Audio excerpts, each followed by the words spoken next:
English with EduWorld. Learn English. Connect with world. Hey everyone, welcome back to English with EduWorld. I'm Anna, and I'm really happy you're here with us today because we're talking about something that can completely change the way you sound when you speak English. We're diving into the real secret behind natural pronunciation and speak naturally. And I'm Kenny. If your goal is to sound clear, smooth, and confident when you speak English, not perfect, just natural, then you're in the right place. Make sure to subscribe and stay with us because today we're giving you something you can use immediately in real life. I'll never forget my first reunion after years apart. It was filled with laughter, tears, and unforgettable moments. Let's talk about how to make yours just as special. Honestly, Kenny, my house still smells like apple pie and chaos from the family reunion last night. My aunt literally cornered me with a photo album from 1995. Sounds intense. I'm just glad I survived my high school meetup without spilling coffee on my old crush. But, Hannah, to be honest, before I walked in there, I was a mess. I got the invite and my stomach just did a flip. That's the magic of reunions, though. The nostalgia, the awkwardness, and the deep roots that pull us back home. But wait, why the flip, Kenny? You're usually so cool. I don't know. I looked at the RSVP and started overthinking. I kept practicing sentences like, I have been achieving significant milestones in my professional career. It sounded, well, like a textbook.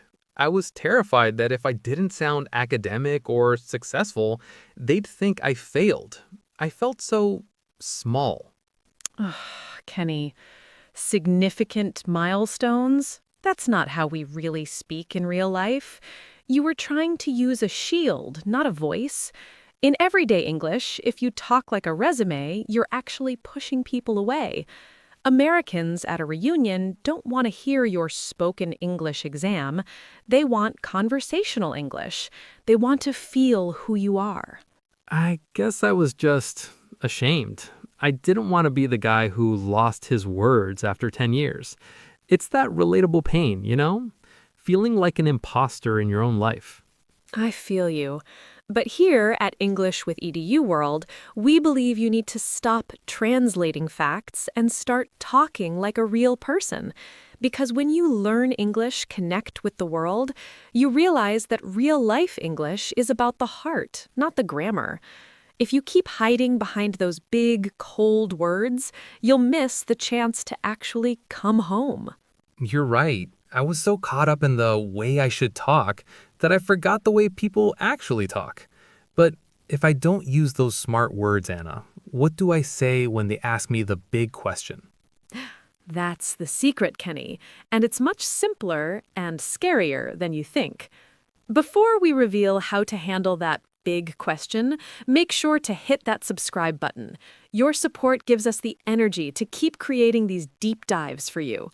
Now, let's peel back the curtain and look at why we feel this crushing pressure to be flawless before we even step through the door. You see, Kenny, that flip in your stomach, it's because you've fallen into what we call the highlight reel trap.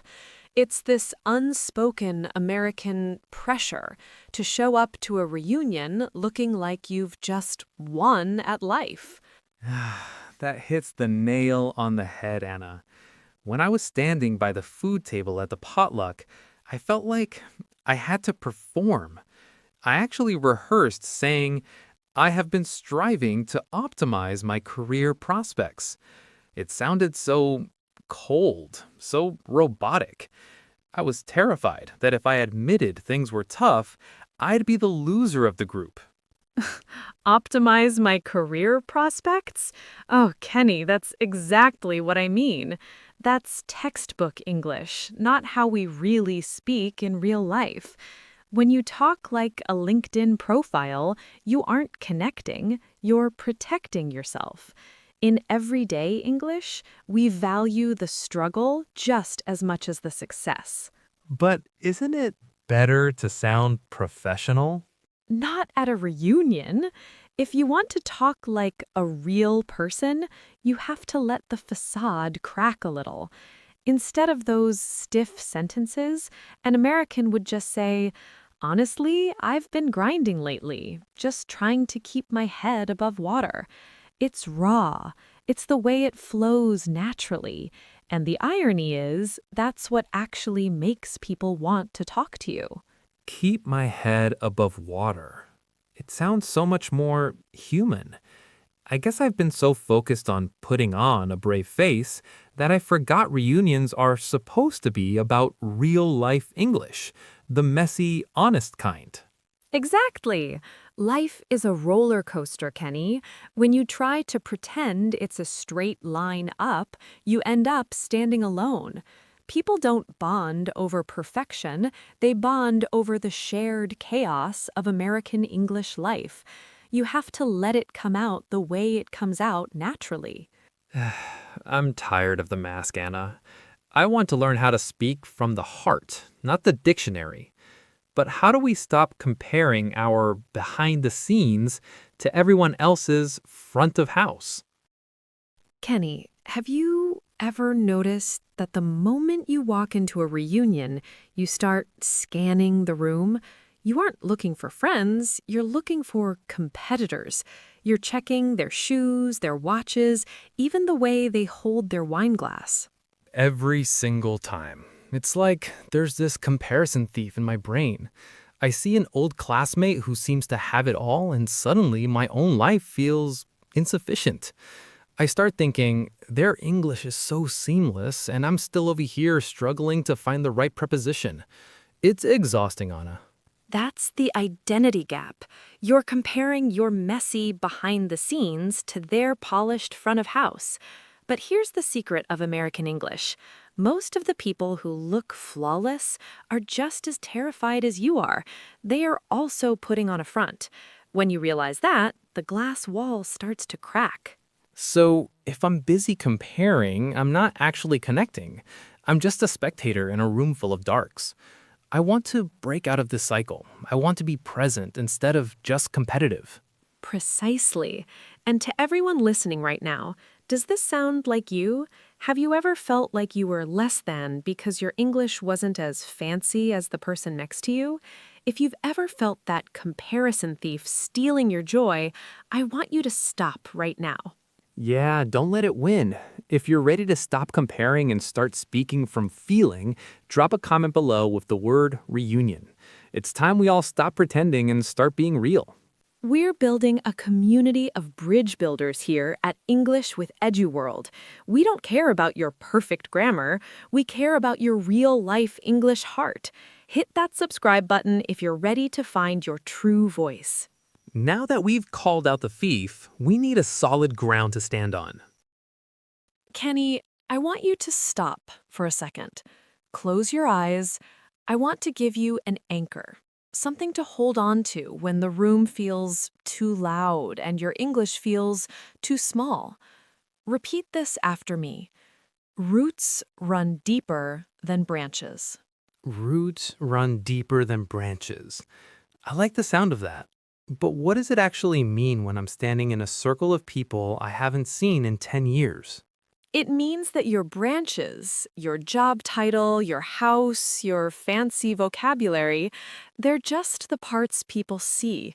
But your roots are the reason you're all in that room together. You share a history. You share memories that don't need perfect American English to be understood. When you speak from your roots, you stop trying to impress and you start trying to impact. So, if I stop worrying about how high my branches have grown compared to theirs, I can just be me? I can talk about the old days without feeling like I'm in a competition? Exactly. At English with EduWorld, our philosophy is simple. Learn English, connect with world. Connecting doesn't happen at the top of the tree, it happens at the roots. When you speak from a place of shared truth, that's real-life English. That's the North Star that will always lead you home. I feel it. The anchor is down. I'm not floating in that comparison fog anymore. I'm ready to actually talk to these people. Now that we've found our ground, it's time to open your toolbox and learn the specific keys to unlock those old memories. Let's move into the communication toolbox. All right, Kenny, you've got your anchor. You're at the reunion. You see an old friend across the lawn. Most people panic and ask, "How are you?" But that's a dead end. Instead, we use nostalgia hooks. Right. I usually say, "Do you remember me?" which feels kind of desperate, honestly. A little. Try something that flows better. Walk up and say, "Man, it feels like ages since we were in that old chemistry lab." Or, "I was just thinking about that crazy road trip we took."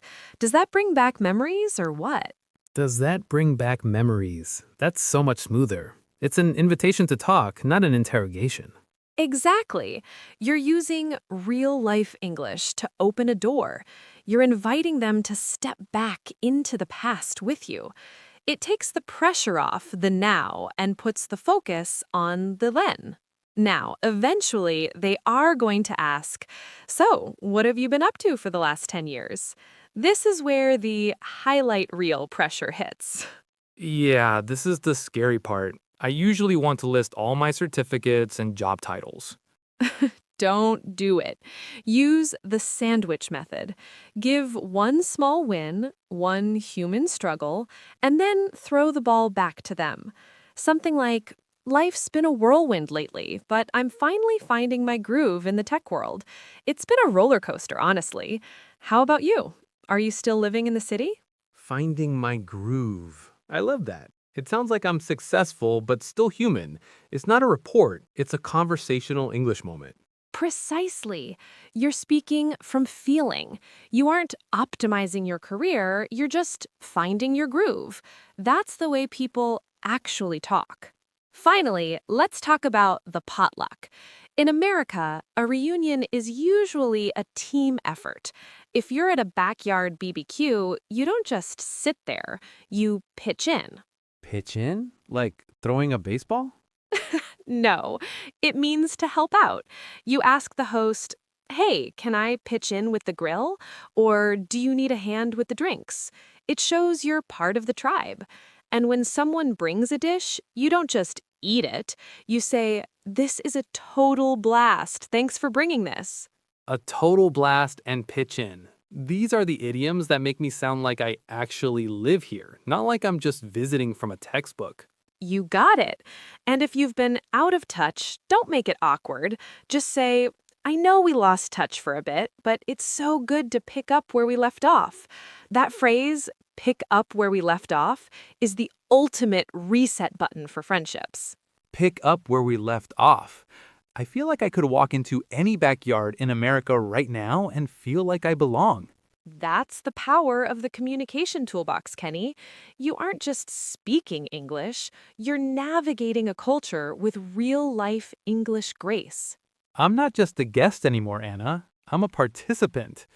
But what happens if you stay home? What happens if you let the imposter win and you never show up to the reunion? This is the high-impact finale for the American Reunion episode. We're moving from the practical tools to the emotional why, giving your listeners the courage to actually use what they've learned. Kenny, we've given you the keys, but I have to be honest with you and with everyone listening.